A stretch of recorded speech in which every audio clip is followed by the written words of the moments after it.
মক্কার শত্রুদের আক্রমণ দিনে দিনে বাড়ছে। উত্তপ্ত আবহাওয়ায় মক্কা নগরী বিষাক্ত। অশান্ত লুপ্ত হওয়ায় আপাতত আর মক্কায় থাকা চলবে না। এখানে এখন ইসলাম প্রচার করা সম্ভব নয়।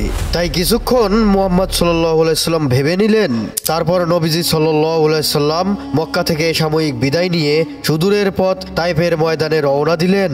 যেদিকে চোখ যায় বালি আর বালি, কোথাও কোনো গাছ নেই, নদী নেই, শুধু আছে ধুধু মাঠ আর মাঠ, আর আছে ছোট বড় পাহাড় পর্বত, পাথরের নুড়ি। বহু পথ অতিক্রম করে চলে এসেছেন নবীজি সাল্লাল্লাহু আলাইহি সাল্লাম প্রায় 70 মাইল পায়ে হেঁটে। বাস নেই, প্লেন নেই, জাহাজ কিংবা লঞ্চও নেই। আছে একটি গাধা আর একটি উট। প্রিয় নবী সেই বাহনের ওপর সওয়ার করে তিনি চলছেন পায়ে হেঁটে ক্রমাগত। অবশেষে হাঁটতে হাঁটতে বহু কষ্টে তিনি পৌঁছে গেলেন তাইফে। পিছনে মক্কা নগরী ফেলে নবীজি সাল্লাল্লাহু আলাইহি সাল্লাম সুদূর তাইফে এসেছেন ইসলাম প্রচার করার জন্য। মক্কার মানুষেরা তারা আহ্বানে সাড়া দেয়নি, বরং তাকে কষ্ট দিয়েছে। তিনি অবশেষে কষ্ট স্বীকার করে তাইফে এসেছেন ইসলামের দাওয়াতের জন্য, মানুষের সত্যের পথে ডাকতে, আল্লাহর বাণী শোনাতে।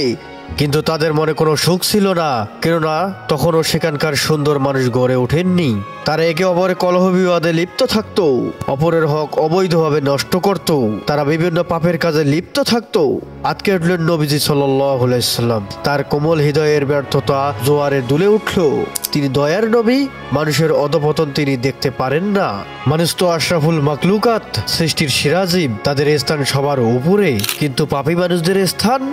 নবীজি সাল্লাল্লাহু আলাইহি সাল্লাম একটু ভাবলেন, না, এদের কোনো দোষ নেই, কেননা এদের কাছে কোনো উত্তম এবং সুন্দর পথ আহ্বান আসেননি। এরা এখন আলোর ছোঁয়া পায়নি, শুনেনি সত্য সন্ধানের সুমিষ্ট বাণী। নবীজি সাল্লাল্লাহু আলাইহি সাল্লাম ভাবেন, তাদেরকে সত্য পথের সন্ধান দিতেই তো আমাকে মহান রব্বুল আলামিন পাঠিয়েছেন। সুতরাং তায়েববাসীকে দেখাতে হবে আলোর পথ। তিনি উদারত আহ্বানে তায়েববাসীকে ডাকলেন আলোর পথে, ডাকলেন সত্যর পথে।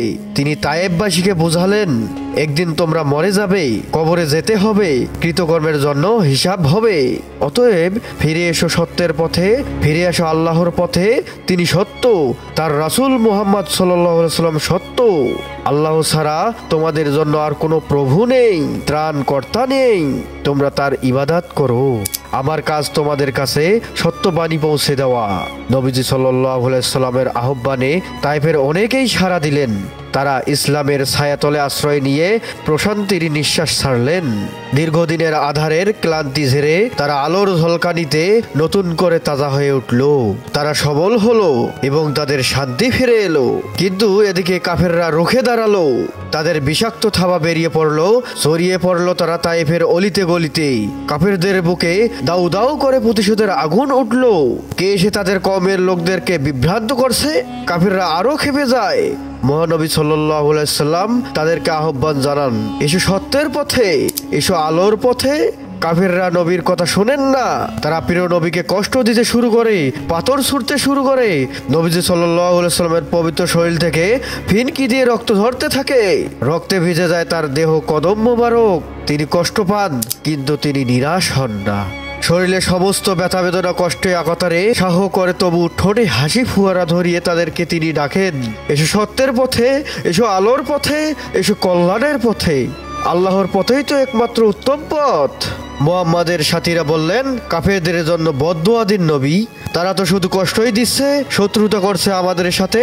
কিন্তু মুহাম্মদ সাল্লাল্লাহু আলাইহি সাল্লাম তো দয়ার নবী, তিনি কোনো বদদুয়া দেবেন না। প্রিয় নবী সাল্লাল্লাহু আলাইহি সাল্লাম ক্ষমা করে দিলেন তাদেরকে। নবীজির ক্ষমা এবং মহানুভবতা দেখে কাফেরদের অনেকেই বিস্মিত হয়ে গেল। অবাক হয়ে তারা নবীজির মুখের দিকে তাকিয়ে থাকে। তাদের ভেতরে অনুশোচনার ঝড় বয়ে যায়। কৃতকর্মের জন্য তারা দুঃখ প্রকাশ করতে থাকে। লজ্জিত হয়ে নবীজি সাল্লাল্লাহু আলাইহি সাল্লামের কাছে ক্ষমা চায়। নবীজি তাদেরকে কোমল হৃদয় দিয়ে স্পর্শ করেন। ইসলামের ছায়াতলে তাদের অশান্ত অতৃপ্ত হৃদয়কে ডেকে নেন। তাদেরকে শোনান আল্লাহ তাআলার বাণী। তারা পুলকিত হয়ে নবী সাল্লাল্লাহু আলাইহি সাল্লামকে আপন করে নেয়। এদিকে কাফেররা এতে আরো বেশি ক্ষেপে যায়। নবীজি সাল্লাল্লাহু আলাইহি সাল্লামকে কষ্ট দেওয়ার জন্য, তাদেরকে সত্য আহ্বান থেকে বিরত রাখার জন্য তারা নতুন কৌশল বের করেন।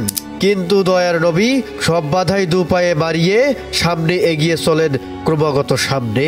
চরম ধৈর্যের সাথে তিনি মহান রব্বুল আলামিনের দরবারে মুনাজাত করেন, হে আল্লাহ, তুমি এদেরকে সঠিক জ্ঞান দান করো, এদেরকে ঈমান দাও আর বুঝ দাও।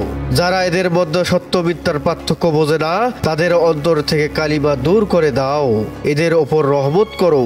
চরম শত্রুতা করার সত্ত্বেও এভাবে দয়ার নবীজি সাল্লাল্লাহু আলাইহি সাল্লাম দোয়া করলেন তায়েববাসী অবিশ্বাসীদের জন্য। আল্লাহ আমাদের এই ঘটনা থেকে বুঝদান করুন, আমিন। বন্ধুরা, চ্যানেলটিতে লাইক এবং সাবস্ক্রাইব করে